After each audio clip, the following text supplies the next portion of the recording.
தமிழ்நாட்டில் நீண்ட நெடுங்காலமாகவே சாதிய ஆணவ படுகொலைகள் தொடர்ந்து நடந்துகிட்டு இருக்கு. அதிகமான அளவுக்கு சாதிய படுகொலைகள் நடக்கிற மாநிலமாக தமிழ்நாடு மாறி இருக்கிறது என்கிற விவரங்கள் தொடர்ந்து வந்துகிட்டே இருக்கு. இந்த ஆணவ படுகொலை நடந்தா அவங்க மேல வழக்கு போடுறாங்க, நடக்குது, அது தண்டனை வருதுங்கிறதெல்லாம் இருக்கதான் செய்யுது.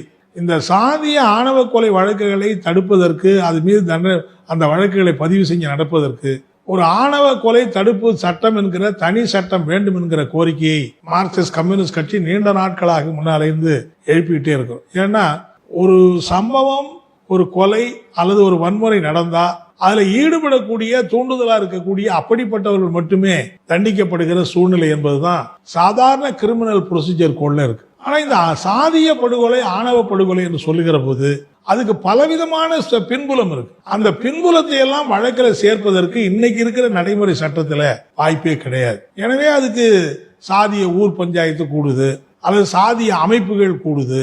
அவைகளெல்லாம் உருவாக்குறதன் விளைவாகத்தான் இந்த சாதிய ஆணவ படுகொலைகள் தொடர்ந்து நடந்துகிட்டே இருக்கு.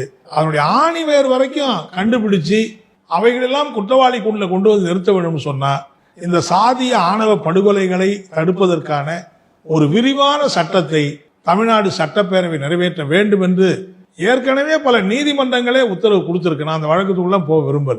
நீதிமன்ற உத்தரவின் அடிப்படையில் ஏன் தமிழ்நாடு அரசு இதை கொண்டு வர கூடாது?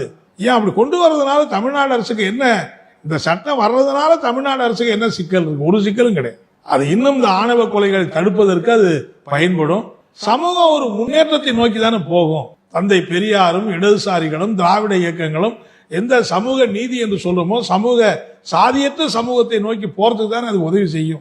எனவே தமிழக அரசு இனியும் தாமதிக்காமல் சாதி ஆணவ படுகொலைகளை தடுப்பதற்கான சட்டத்தை உடனே நிறைவேற்ற வேண்டும் என்று இந்த நேரத்தில் நான் கேட்டுக்க விரும்புகிறேன்.